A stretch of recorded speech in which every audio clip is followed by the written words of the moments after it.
पिछले 9 साल से संघर्ष मैं कर रहा हूं और उसमें आप हमेशा मजबूती से मेरे साथ हैं।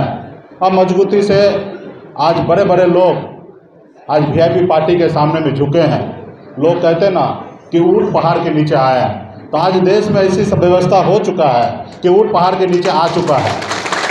हमें एक अच्छे रणनीति के तहत अच्छे सोच बूझ के साथ आगे बढ़ना है। पार्टी का जो लक्ष्य है उस लक्ष्य के ऊपर हमें काम करना है साथियों। अभी आपने देखा कि लोग जाल में फंसाने के लिए तरह तरह के बातें रखते हैं, लेकिन पार्टी का लक्ष्य है निषाद को आरक्षण दिलाना। तो पार्टी मजबूती से उसके ऊपर हम लोग हैं और आने वाला समय दूर नहीं है। बहुत जल्द ही ये खुशखबरी पूरे देश में यूपी, बिहार, झारखंड के निषाद को मिलने के लिए जाएगा और निश्चित तौर पे हम आरक्षण लेंगे और आरक्षण मिलेगा। अगर वो जो लोग आरक्षण दे सकते हैं, अगर वो आरक्षण नहीं देते हैं तो ये मान लीजिए कि वो आपका दुश्मन है और आज उन्हें ज़रूरत है, आज हमें उनकी ज़रूरत नहीं है। आज इसमें सभागार में कोई बता दीजिए कि आप पार्टी में या पार्टी के कोई पदाधिकारी कौन व्यक्ति है जो प्रधानमंत्री का कैंडिडेट है, हाथ उठा के बताए कि कोई आदमी तो है। मुझे लगता है कि इस सभागार में मैं भी नहीं हूँ और यहाँ पे सभागार में कोई किसी को भी प्रधानमंत्री नहीं बनना है। तो मुझे लगता है कि देश में जिनको प्रधानमंत्री बनना है वो निषाद की आवाज़ को सुनना पड़ेगा, समझना पड़ेगा। और यूपी, बिहार और झारखंड में 3 राज्य में अगर निषाद की अगर बात नहीं माना जाएगा तो निश्चित तौर पे ये निषाद में वो ताकत है। ये 3 राज्य में 134 लोकसभा सीट है और जिनको अगर चाहेंगे 100 सीट जिता के देंगे और नहीं चाहेंगे तो 100 सीट हरा के देंगे। ये ताकत बिहार का और यूपी का और झारखंड के निषाद का है। तो इसलिए साथियों उस लक्ष्य पे हम लोग काम कर रहे हैं। आज सनब मल्ला यूं ही सनब मल्ला नहीं बना है। आप तमाम हमारे सभी नेता आज मजबूती से हमें साथ दिए हैं, इसलिए इस मुकाम तक पहुँचे हैं।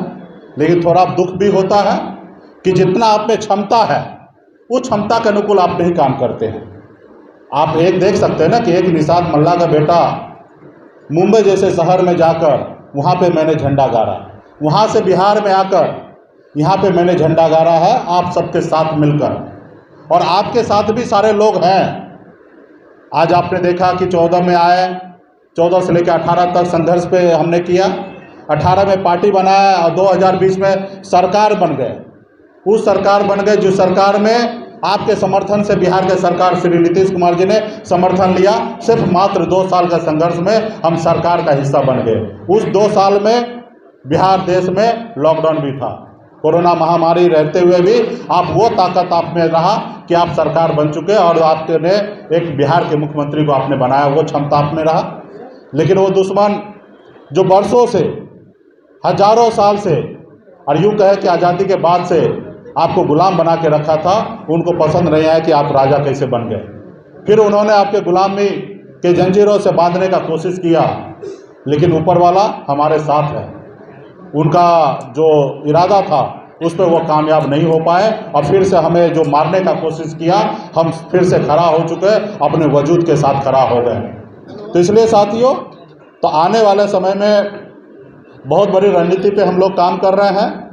आपने देखा ना कि लोग खुश करने के लिए Y+ दे रहे हैं, लोग केंद्र में मंत्री बनाने के लिए तैयार हैं कि सहनी जी आ जाइए और केंद्र में मंत्री बन जाइए, कैबिनेट मिनिस्टर बन जाइए। लेकिन मैंने त्याग किया है। इससे पहले मंत्री भी मैं बना था। मैं अगर उत्तर प्रदेश नहीं जाता या मैं उनके विरोध नहीं करता, अपने हक अधिकार के लिए पार्टी को बड़ा करने का नहीं सोचता, तो मेरे साथ इतना बुरा नहीं होता। अगर मैं अपने हथियार उनको अगर जिंदाबाद करता तो ये नहीं होता।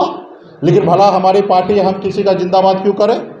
हमारी पार्टी का जिंदाबाद वीआईपी पार्टी जिंदाबाद होगा, वीआईपी पार्टी का कार्यकर्ता जिंदाबाद होगा। स्नातक क्षेत्र के लिए हम लोगों ने 5 जगह चुनाव हो रहे हैं। इसमें आप सबको पता है कि आपका दुश्मन कौन है और दोस्त कौन है, और दोस्त कोई है या नहीं है उसको नहीं ध्यान देना है। आपका दुश्मन कौन है वो आपको ध्यान रखना है और उसको हराना है। तो मेरी पार्टी का लक्ष्य है कि हम नाम के लिए काम करें, कुछ ऐसा कर जाए जो मरने के बाद लोग हमें भी याद करें। यही हमारे लिए सबसे बड़ी दौलत है। आज अमर शहीद जुब्बा सैनी को हम क्यों मानते हैं?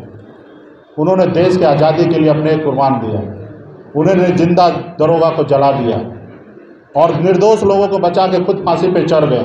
आज इसलिए आज हमें वो उसको याद कर रहे हैं। उन्होंने हमारे आने वाले पीढ़ी के लिए बलिदान दिए। लेकिन आज सही सच मायने हमारे प्रद्युम्न बेलदार ने कहा कि आज हमें हमारे लिए हमारी आज़ादी है नहीं है।